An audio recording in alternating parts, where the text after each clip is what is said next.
Voice of America کے Washington studios میں آپ سب کو خوش آمدید. آپ دیکھ رہے ہیں پروگرام ویو 360 اور میں ہوں اسد اللہ خالد. آج تمباکو نوشی کے خاتمے کا عالمی دن ہے. اگرچہ دنیا 3-4 دہائیوں کے مقابلے میں اب تمباکو نوشی کے مضر اثرات کے بارے میں زیادہ آگاہ ہے. عالمی ادارہ صحت کے مطابق دنیا میں اب بھی 1 ارب 30 کروڑ افراد سگریٹ نوشی کرتے ہیں اور ان میں سے 80% کا تعلق غریب اور متوسط طبقے سے ہے. ان میں سے 3 کروڑ 70 لاکھ 13 سال سے 15 سال کی عمر کے بچے بھی ہیں. عالمی ادارہ صحت کی اس ہفتے جاری کی گئی ایک رپورٹ کے مطابق تمباکو انڈسٹری بچوں کو نکوٹین کا عادی بنانے کے لیے تمباکو کو پھلوں کے ذائقے کے ساتھ ملا کر استعمال کر رہی ہے.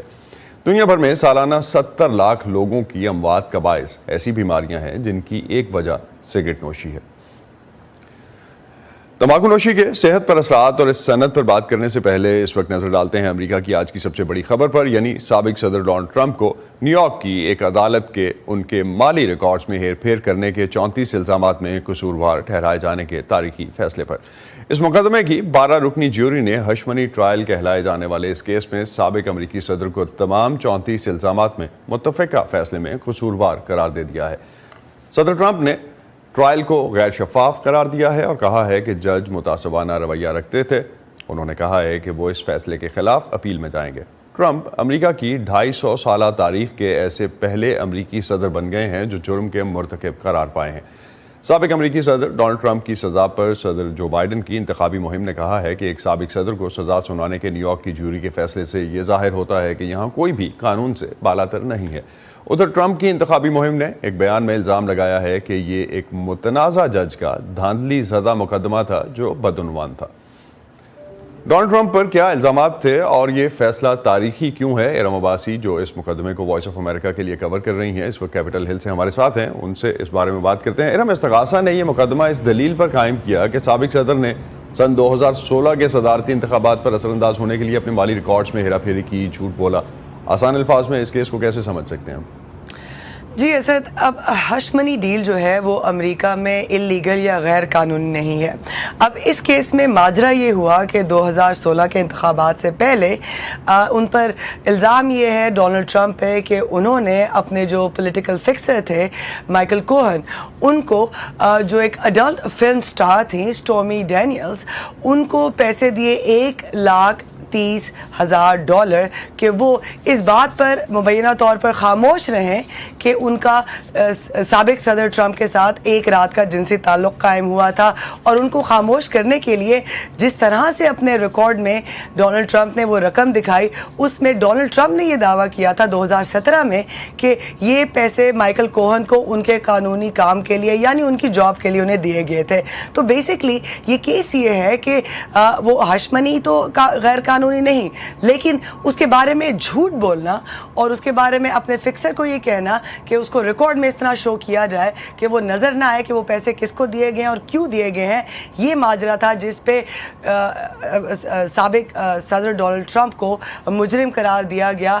اور 34 ایسے ان پہ الزامات تھے جو کہ نیو یارک میں ٹرائل ہوا، جن میں تمام تر الزامات پر ان کو قصوروار پایا گیا. اور جیسا کہ آپ نے بتایا کہ 12 ممبر تھے جیوری کے جنہوں نے مل کے یہ ڈیسائیڈ کرنا تھا، اور 2 دن لگے ان کو یہ ڈیسائیڈ کرنے میں کہ آیا ایسے ایویڈنس، ایسے شواہد موجود ہیں کہ ڈونلڈ ٹرمپ کو مجرم قرار دیا جائے. اور ان میں سے اگر ایک بھی یہ طے کرتا کہ ایسے شواہد ان کو نہیں لگ رہے کہ سابق صدر کو مجرم قرار دیا جائے تو پھر یہ فیصلہ نہ آتا. تو یعنی 12 کے 12 جوری ممبرز نے متفقہ طور پر یہ طے کیا کہ ایسے شواہد سامنے آئے ہیں جس پر یہ طے کیا جا سکے کہ سابق صدر ڈونلڈ ٹرمپ مجرم ہیں.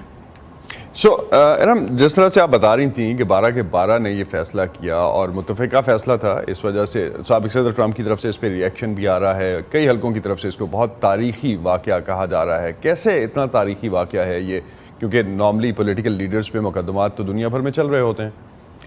اسد، ایک تو جیسا کہ آپ نے بھی بتایا کہ سابق صدر ڈونلڈ ٹرمپ یہ کہہ چکے ہیں، انہوں نے جج پہ الزام لگایا جو نیو یارک ٹرائل میں جج تھے کہ وہ غیر منصفانہ تھے، وہ باعث تھے، اور سابق صدر ڈونلڈ ٹرمپ اس فیصلے کو چیلنج کرنے جا رہے ہیں جو کہ ان کا قانونی حق ہے۔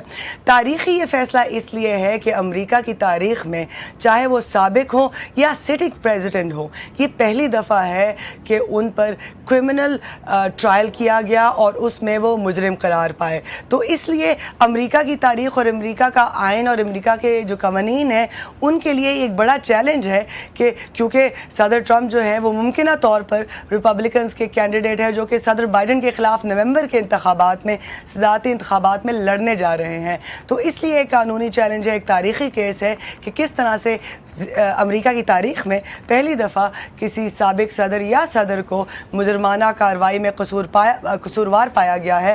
تو اب انتخابات میں ان کا کیا رول ہوگا اور کیا وہ الیکشن لڑ پائیں گے، اور اگر وہ جیت بھی جاتے ہیں تو پھر ایسی صورتحال میں کس طرح کی حکومت امریکہ کو ملے گی۔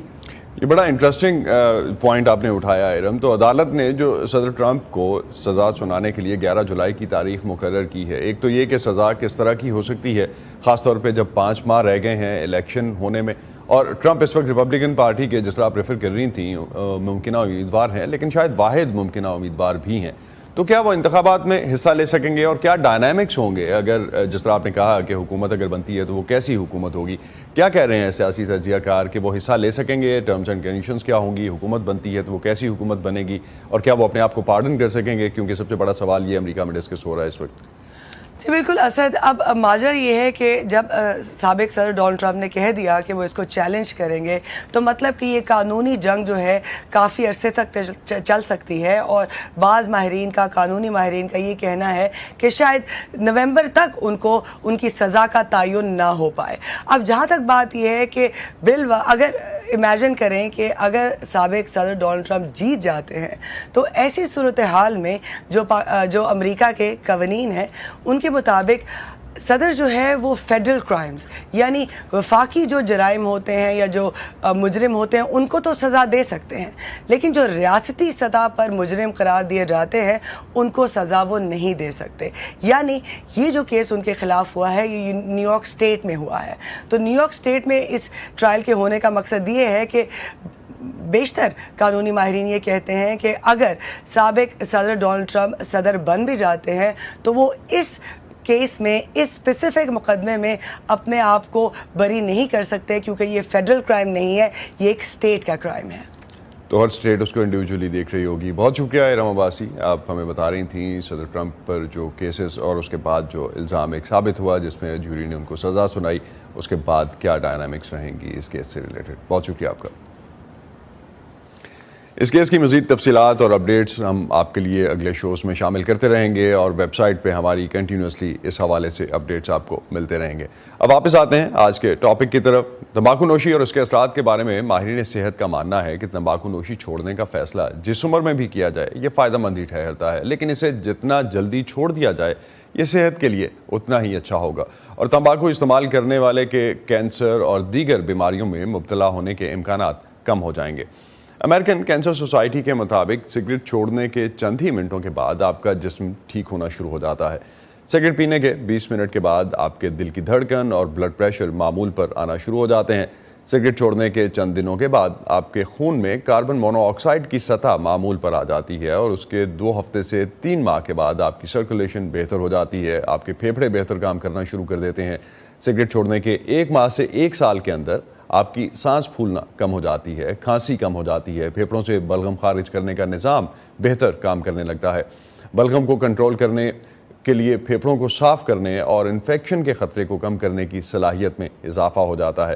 سگریٹ چھوڑنے کے 1 سے 2 سال کے بعد آپ کے دل کے دورے کا خطرہ بہت کم ہو جاتا ہے، اور 5 سے 10 سال بعد آپ کے منہ، گلے اور وائس باکس یا نرخرے کے کینسر کا خطرہ آدھا رہ جاتا ہے، آپ کے فالج کا خطرہ کم ہو جاتا ہے، اور 10 سال کے بعد آپ کے پھیپھڑوں کے کینسر کا خطرہ تمباکو نوشی کرنے والے افراد کے مقابلے میں تقریباً آدھا ہو جاتا ہے، اور آپ کے مثانے، خوراک کی نالی اور گردے کے کینسر کا خطرہ کم ہو جاتا ہے، جبکہ تمباکو چھوڑنے کے 15 سال بعد آپ کے دل کی بیماری کا خطرہ تقریباً تمباکو نوشی نہ کرنے والوں کے برابر ہو جاتا ہے۔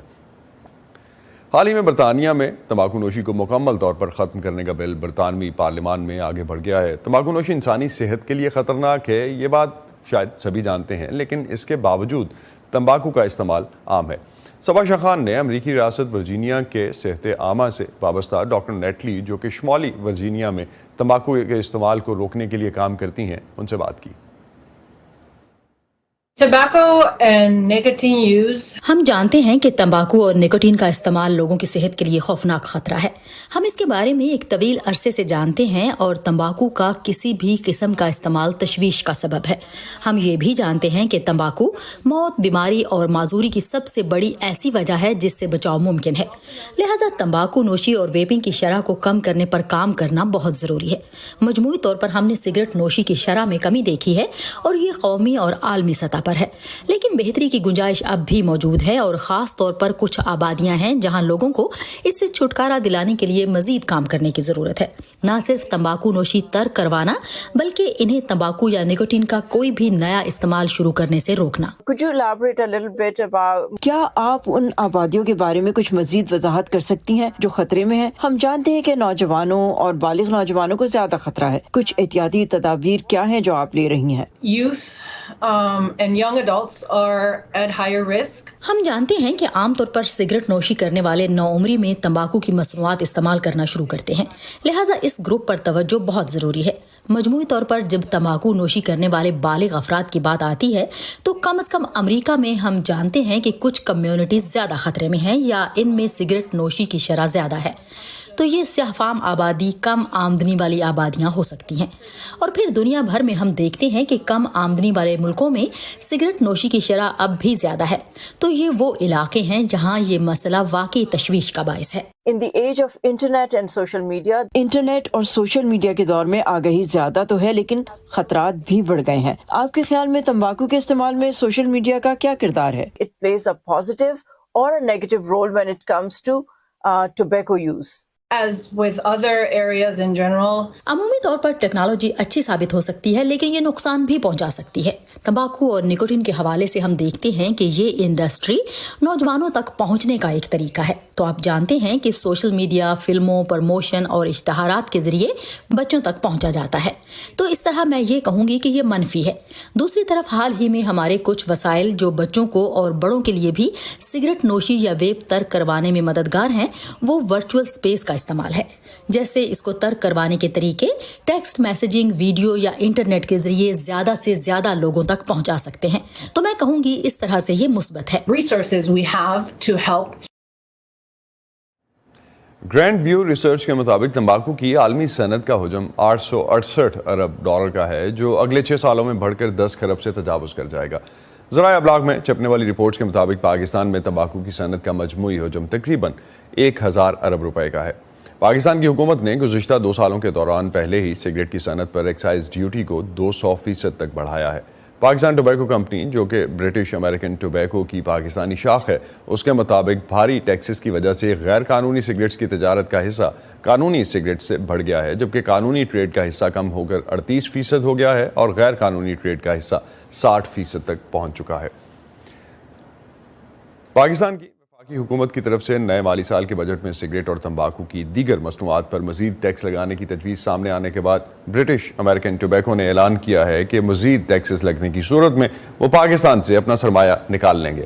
ادھر تمباکو کے کاشتکار بھی اس خدشے کا اظہار کر رہے ہیں کہ اضافی ٹیکسوں سے مصنوعات کی مانگ میں کمی آئے گی، جس سے ان کے فصل سے ملنے والا منافع متاثر ہوگا۔ لیکن نظر الاسلام اپنی رپورٹ میں بتا رہے ہیں کہ تمباکو کے بہت سے کاشتکاروں نے پہلے سے ہی دوسری فصلیں کاشت کرنا شروع کر دی ہیں۔ ضلع مردان کے رہائشی پیر راحت شاہ کا خاندان گزشتہ کئی دہائیوں سے تمباکو کی کاشت کر رہا ہے۔ وہ کہتے ہیں کہ کسی زمانے میں تمباکو کو کپاس، گندم اور گنے کی طرح ایسی فصل تصور کیا جاتا تھا جس سے کسان بآسانی منافع حاصل کر سکتے تھے، لیکن اب حالات بہت مختلف ہیں۔ اسی سیزن کے لیے تو ٹوبیکو بورڈ نے تقریباً 307 روپے جو منیمم ریٹ ہے نا وہ مقرر کر دی ہے، تو ابھی پتہ نہیں ہے کہ اس سے آگے کتنی ریٹ پہ تمباکو چلی جائے گی، لیکن